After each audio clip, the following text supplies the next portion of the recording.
to get hyped, Naruto fans, because in this week's episode of Boruto, Naruto Next Generations, the Gokage finally returned. That's right, not only do we get to see the 7th Hokage Naruto in this episode, but he is joined by the other Kage of the ninja world, which means we're going to see the return of Darui, Koratsuki, Chojuro, and of course, the fan favorite Gaara.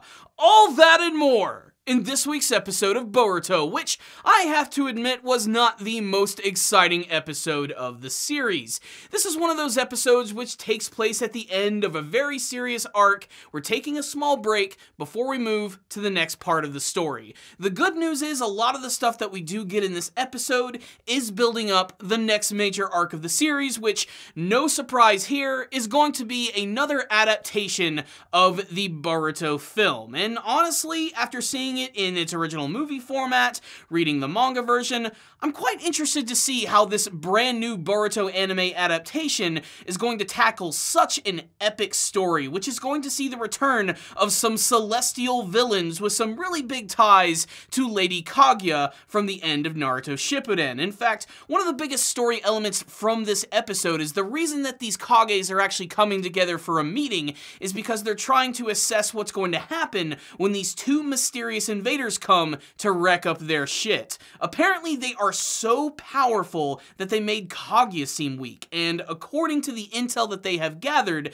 the main reason that Kaguya was building a Zetsu army the entire time was not to take over the world and to gain all of her chakra back, but to actually have a fighting force to go up against these invaders. That alone is pretty epic. The fact that we do have some brand new villains who are going to prove to be one hell of a challenge for the main characters of the series. Something that Naruto and his fellow Kage recognize. They do have a lot of powerful ninja on their side, but will it be enough? It looks like they're just going to have to prep the younger generation and prepare them for the big battle which is going to be headed their way. This scene is all supplemented by the return of the Gokage, who are all awesome in this episode. They all make really big, flashy entrances, and it's definitely one of the key reasons to check out this episode. And they all do it in a really great way. Like when Darui shows up, it's in this massive thunderbolt. He suddenly appears, and he is jacked as fuck. He has been drinking some muscle milk. He has been going to the gym. He looks so much like the classic Raikage from the series. He still has that distinctive Darui personality, and he's also got a pretty killer mustache as well.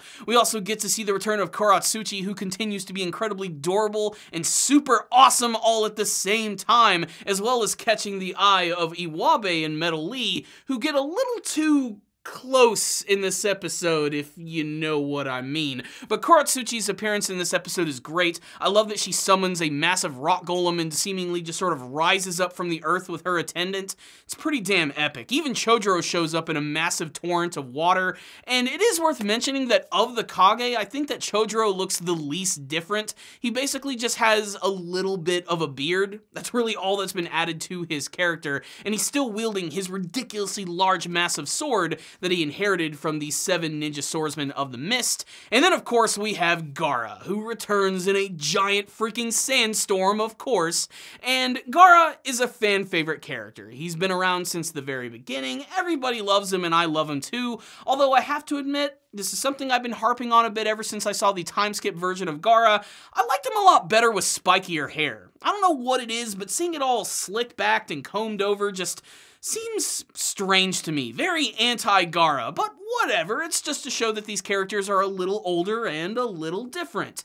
Still, the entrances of all of the Kage is pretty damn stellar.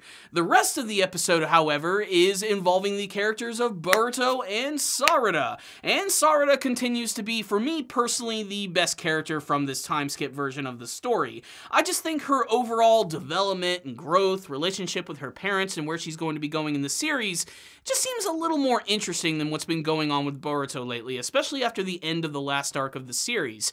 What is great about this episode, though, is we do get to see their ideologies clashing with one another, with Sarada wanting to be the prim and proper and awesome ninja who will eventually become Hokage, and then there's Boruto, who has a lot of resentment towards his father, everything's being handed to him. He doesn't necessarily want to become the Hokage because it's inherited to him, but if he is going to become the Hokage, he wants to do it his way. And like some of the previous scenes from the series, and just like little Naruto when he was a kid, he's doing what he does best, which is causing a lot of trouble and defacing the massive Kage monument by writing shit all over it and pissing off everyone and embarrassing Naruto in the process as he's hanging out with all of his cool Kage buddies. What is great about this scene, however, is that both him and Sarada have a little bit of a sparring match, and this whole scene is basically an excuse to see how far that Sarada has actually come with her training, the fact that she now has the Sharingan and something that she wants to be completely secret and make sure that nobody knows about it. She's able to utilize this against Boruto in a number of great scenes in this episode, and they don't really have like a full-on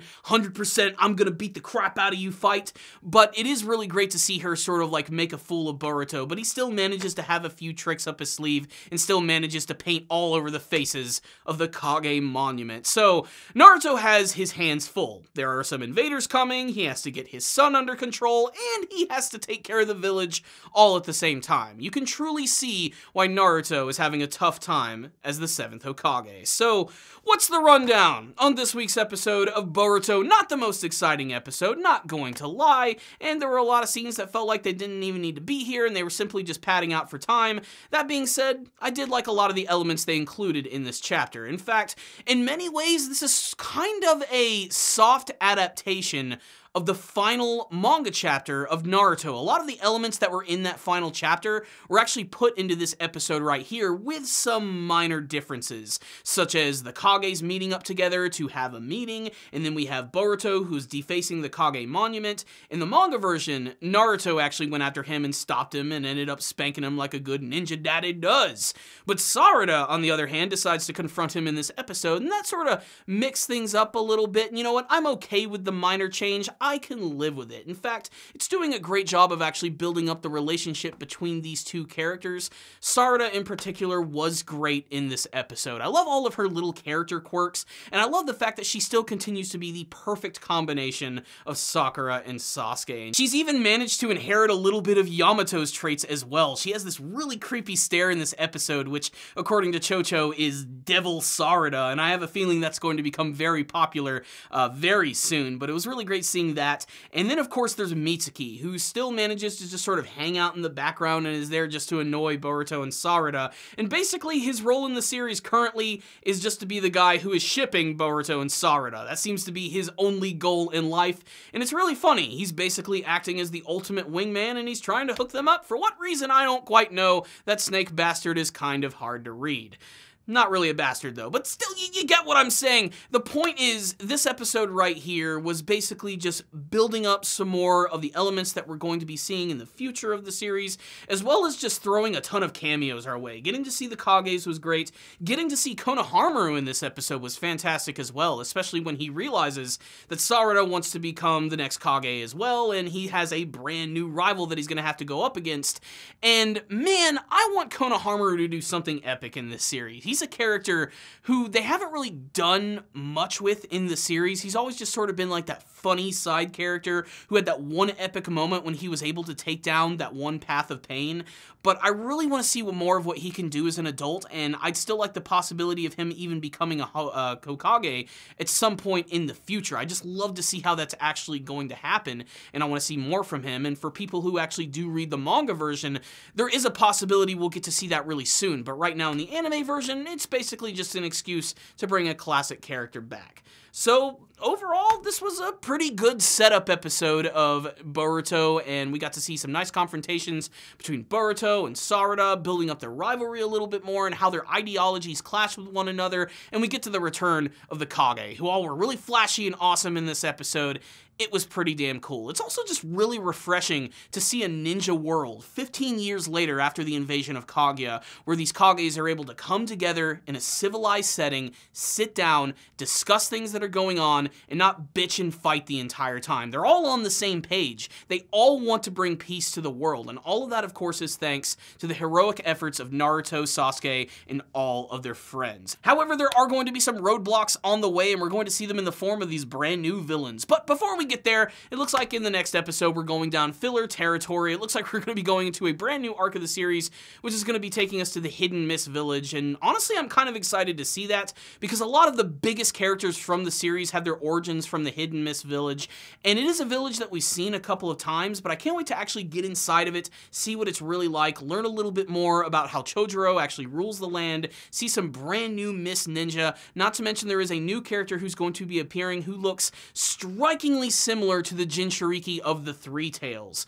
Could this be some weird reincarnation of Yagra? Could it actually be someone who is related to him? We're going to have to see. Maybe we'll even see the Three Tails again. There's a lot of great things that can happen in this arc, so let's just kick back, relax, and enjoy it as we get this much closer to the brand new Boruto movie arc. For now, though, this episode right here was okay. Basically just an excuse for cameos and building things up, but definitely an episode that Boruto fans must check out. I'm gonna give this episode a 3 out of 5. Just a fun, average episode of Boruto that's not reinventing the wheel or anything, but doing a great job of building up the rest of the series. So check it out, guys. If any of you did watch the episode, make sure to tell me what you thought about it in the comments section below. Did you like this episode? Did you not like this episode? Did you love seeing the return of the various Kages? Which one of them is your favorite? And what do you hope to see from the next original arc of the series? And what do you hope to see from the Boruto movie adaptation arc when we get to that? Tell me all your thoughts in the comments section. Thank you guys so much for watching this video. Make sure to subscribe to the channel for all things Boruto related, whether that be the anime or the manga version or just a regular old discussion. And make sure to like this video. Hit the thumbs up button. It's really easy. And if you want, share this video with some of your friends. I'll see you guys next time. And as always, stay dandy, baby.